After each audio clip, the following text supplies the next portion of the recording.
When Uncle Matt died, he became all spirit. Our spirits are the part of us that love and smile inside. Our spirits help us laugh and listen and care about each other. Living in his body was hard for Uncle Matt because he was sick. He wasn't sick like with a cold or a stomach ache. He was sick in a way that the doctors were not able to make him well. That doesn't happen very often, but it happened to Matt. So he decided that to become spirit would be a better way to live.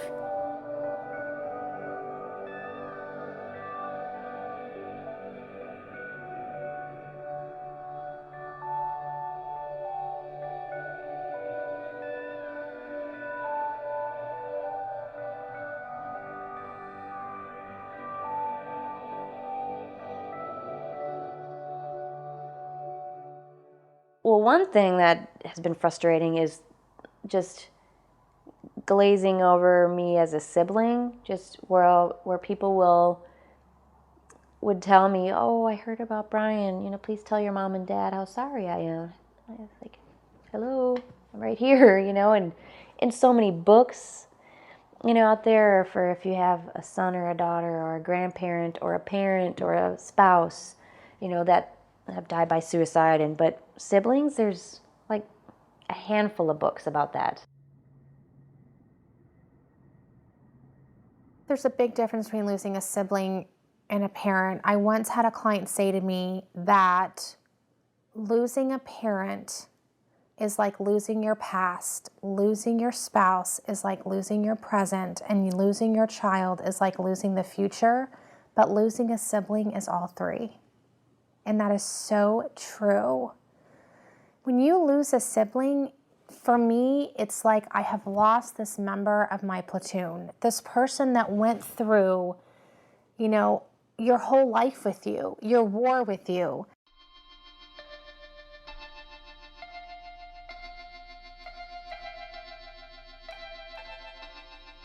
David was a mixed bag. He was very sweet, very kind. He would give you the shirt off of his back because he thought it would mean that you would love him and be his friend. And there was something really endearing about that and something very dangerous about that. At his funeral, the rabbi had quoted one of David's friends saying that David was similar to the movie Big Fish, where the stories were so extreme and so incredible and you didn't know whether or not it was true, but you just wanted to keep listening because they were so extravagant. The conversation usually goes something about, we're talking about siblings. "Oh, do you have any brothers?" "Well, I do, but he died a couple years ago." "Oh, is he sick?" "Yeah, he was sick, and he died by suicide, or he took his own life." And then, it goes one of two ways. It either goes, boom, it's done, and they don't know what to do, or they know somebody that died by suicide, or they're just a kind and brave person and can ask more about it or ask about him. I find that that's what I sort of always wish people would do, is ask about Matt. "Oh, what was he like?" Or or "Tell me about him," or "I bet you miss him." The hardest thing at the beginning when I was going to these meetings and thinking, how in the world am I going to get to a point where this isn't top of mind every minute of the day? And the hardest part of that was thinking, gosh, in order for it not to be top of mind every minute of the day, it seems like I'm going to have to start letting go. It seems like I'm going to have to start forgetting a little bit. And then that just felt like such a betrayal. When you tell someone that you had a family member kill themselves, that person doesn't know what to do with that. So you get the awkward look, the look of shock, trying to think of something to say to you, and you just end up taking care of them. And so for a long time, I would not tell people what happened because that moment of awkward silence got unbearable for me. And it felt like it was only supporting that freak factor that I had felt as a child. My father also committed suicide in 1986, and I feel like David was always a difficult child before then, but that was really the straw that broke the camel's back. When people would hear, that my brother passed away, and they're like, "Oh, I'm so sorry, what happened?" And I say, "Well, he had a long struggle with depression, and he died by suicide, and you can just feel they're like, oh, so what now, and it's really uncomfortable. And the people that were the most helpful just weren't afraid of it and just said, I'm really sorry. That's, if there's anything I can do, or if you just want to talk, or, if you need anything. The person that I talk to about my brother the most is my mom. And when we talk about him, it's with a sense of shared memories. And so in that way, it feels really good. Oh, we did this the other day and it reminded me of Berto. My brother was the most, and everybody speaks in superlatives, it seems, after someone passes away. But I don't think it's an exaggeration to say that my brother was one of the most creative, amazing people I knew. He was so good at everything. He was a great tennis player, a golfer, he could sing, an amazing singer. He could write, he was a doctor, he had gone to film school earlier. At some point, and looking back in hindsight, you start to piece things together that you couldn't have pieced together right immediately after this happened. But things really started to decline noticeably, I think, around the time he was graduating from medical school. One of my favorite pictures of him is one of the last times we saw him, and my son was riding on Matt's back, and Matt was like racing around my parents' house with him, and they were having a great time. Matt was really, really great with children. And anyway, we have this picture of that. And in some ways I love looking at that, and then in other ways I just think, oh, my son is, he was just 3 in that picture, or 2.5. He's just so little and he's so much bigger now, and realizing that we were all so grateful that Matt and Nathaniel knew each other, but Nathaniel's not really gonna have real memories. He's gonna have the memories we told him about. He was still too young to be, So, and that's really one of the big sadnesses, I think, for me too, is that Matt was and would have been a great uncle to them. Just a fantastic uncle. It got very bad. He was in a deep, dark place, but he was in treatment. He had a good counselor who was also a psychiatrist, and he was trying different meds, but they couldn't find one that worked, and they were going back and forth, and he was really trying, and then he took his life, and it was April 19th, 2007.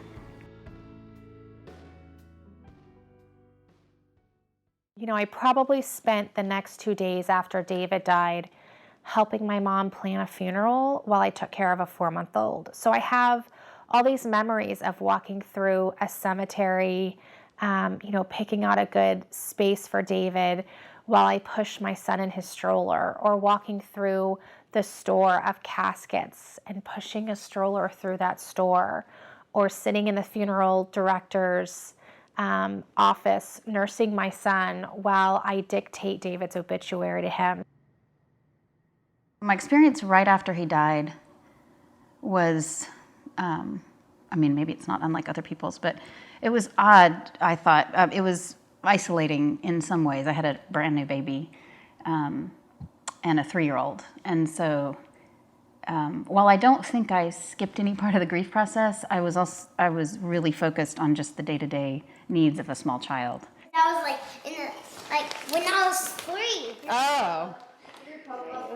Let me move this back. Whenever it lands on you, do Yep. if it lands on this, you do this.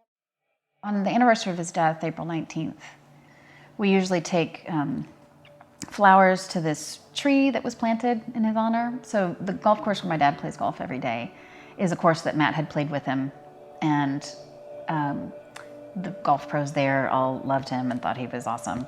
And apparently he made this fantastic shot on this one hole that they all talk about. And so the people at the golf course all put money in and planted an oak tree right there, which is wonderful. He knew a lot about trees. He could identify the native Texas trees and whatnot. But I think also, there's that sense of longevity. Like you plant a tree and it stays there and it grows and you get to watch it over the years and it's strong and it's something that's always there. Like the stability We have pictures of these two from the time she was just a little baby coming out here and putting flowers in it, and I love that.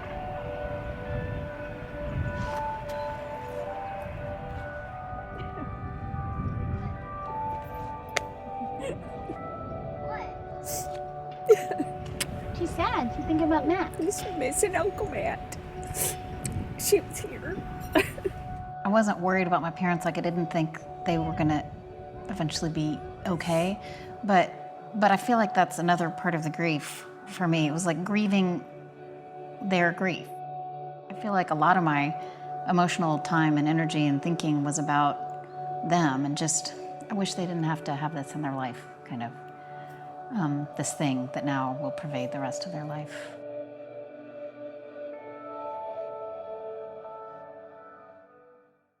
We were actually only 1 year and I think like 17 days apart, so very close in age. We shared everything growing up. We're really close, good friends. But I knew that I suffered from my own depression as far back as I can remember, but didn't know until May of 2010 that he had also. July 4th of 2010, I went home. You know, we had a really nice time, but the day after the 4th, he brought me back to the airport, and it's about an hour drive, and the whole ride, I just felt sick. Like I don't know why, but I felt it, and just, I don't know, the closer we got to the airport, I just started to get more panicked, and just because it didn't feel right. And so he got me to the airport, and I get out and gave him a hug and told him to come visit, and I went back in. Sorry. And I got in the airport, and I turned around. Sorry. But when I turned around, I saw his car driving away, and for some reason, like, I just had a feeling like I knew I wasn't going to see him again. Skeleton bones, time waits for no man. Grief was so exhausting at the beginning because, especially with the suicide, your mind is just going to the what ifs so frequently and so consistently, especially for the first 6 months, for the first year and a half. What if I had just done this? Or, oh yeah, if I had only done this? Or almost tricking your mind into thinking that if you just change this, it's not too late for somebody to come back. And so the exhaustion has to come from just these mental exercises. I know people can feel sorry for me or just feel sad about it, but it's different when you know the other person actually really gets it, because it's just feel different from everybody else. And I found it's harder to relate to people than it used to be, just because, you know, it was funny too, because the first few weeks after I was back home after the funeral, I just was in a fog, and I would walk down the street and just watch everybody going about their business, thinking, this is not right. And like, the sun was out, and I thought, that's not right either. I thought, it's supposed to be raining or doing something that looks like I feel. I remember at the funeral, people just staring at us, staring at my family, my husband commenting to me that people were staring at us as if they were just waiting for our heads to explode, not because our family member had committed suicide, but because this was the second family member, you know, of the 5 of us that had done this. And I think everyone was just so astonished at how were we going to get through this. Can I try the yogurt?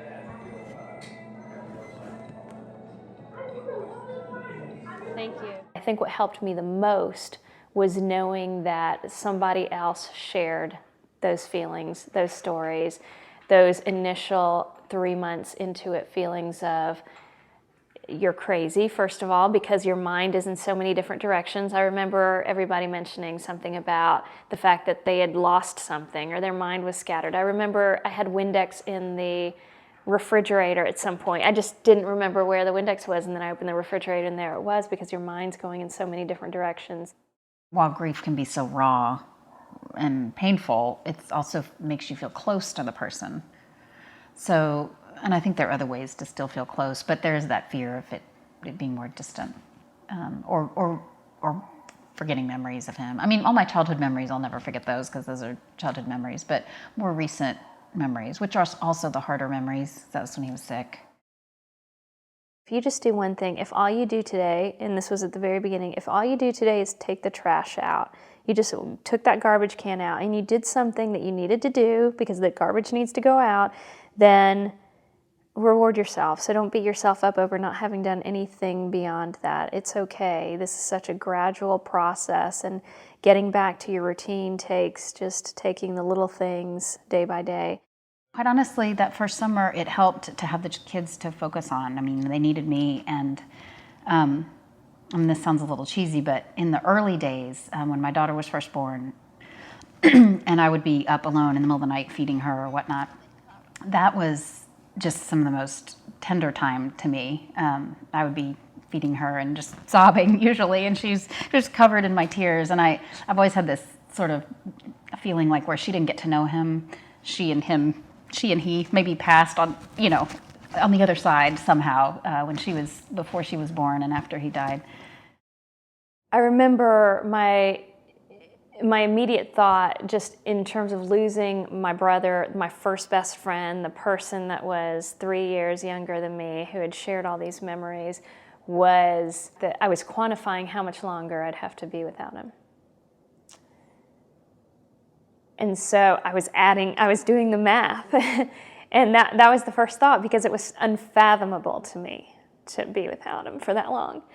And so I remember thinking, if I had, with an average lifespan, considering how old I was, then I would have to be without him for 50 years. And that just seemed not doable. Because the guy that leads our group said something nice. He said when they die, he said it's like there's a hole in your heart, the shape of that person. And he said at first it's like it's raw and it's sore and it just hurts. And he said there's always going to be the hole, but eventually the edges will heal a little bit where it's not going to be so raw. They're still missing, but it just won't be so sharp. Now, who likes to cook? Yeah? I want to cook. Do you know who else liked to cook? Yeah. Uncle David liked to cook. Uncle David. Uncle David is my brother. Do you remember when we did the walk? When we walked around the lake? Can I touch it? You can touch it. Can I touch it? And Nicole, why did we walk for Uncle David? Because he died. Mm-hmm. Uncle David liked to walk a lot. Why? And he liked to cook a lot, too. What about kiss a lot? I'm sure he liked to kiss a lot also. And I'm sure he liked to. You're sure what? I'm sure he liked to go to the park. I bet he did. Do you know we took you to the park once?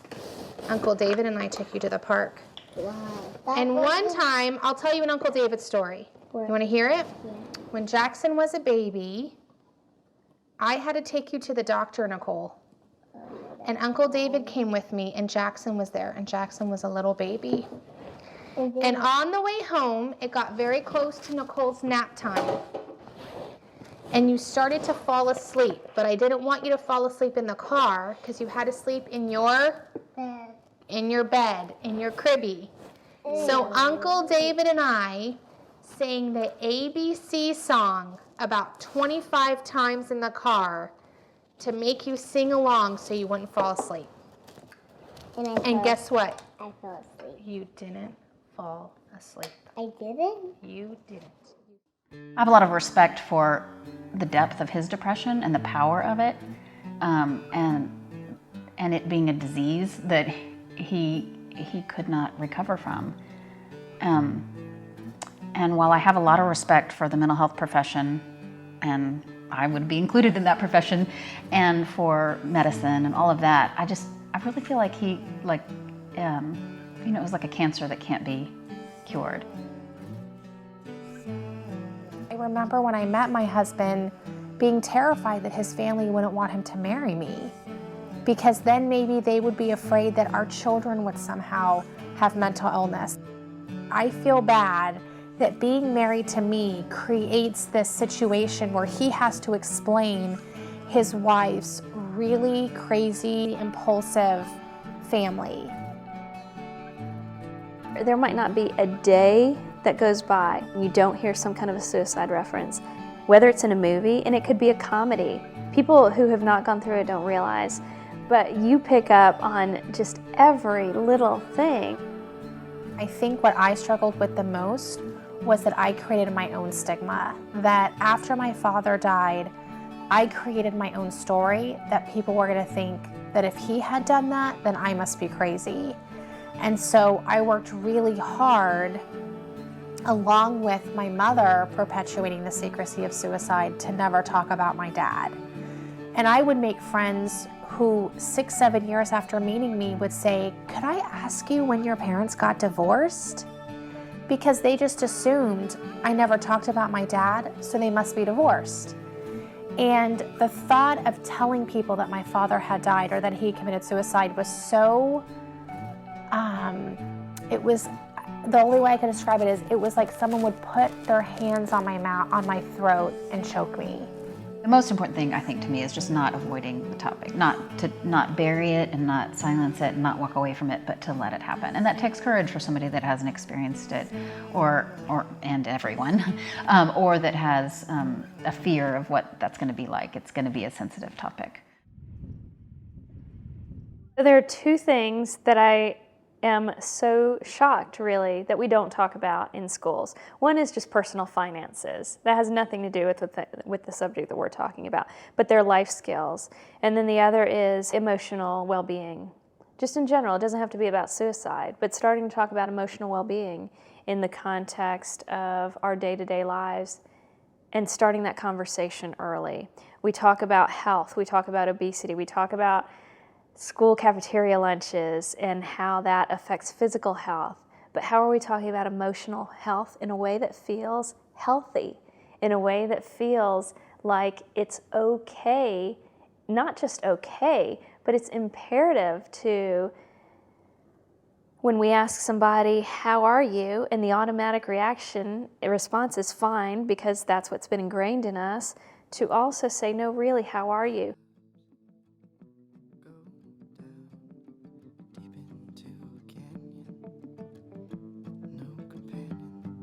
I always loved trees, this particular kind of tree, but I wanted something to memorialize him, and they were able to put in some of his ashes into the tattoo design, so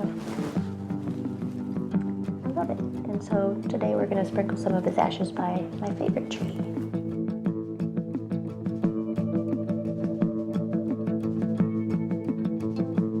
My feet are cracked from the summer's heated path.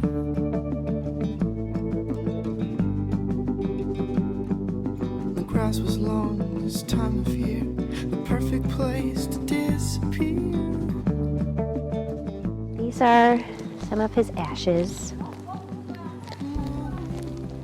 See, I had some in my tattoo, and I have some here. And I wanted to put them by the tree since he's not buried anywhere, and I'd like there to be somewhere where I can go, since we don't have a cemetery to go visit. I like this. So, put some here. But what leads me to this place makes me want to return. Is there something in the canyon I never understood?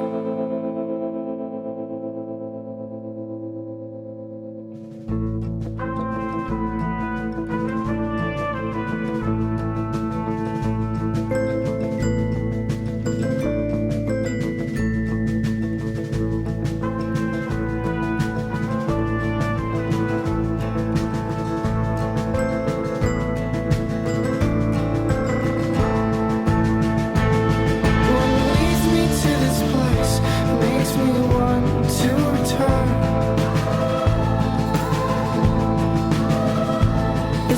Something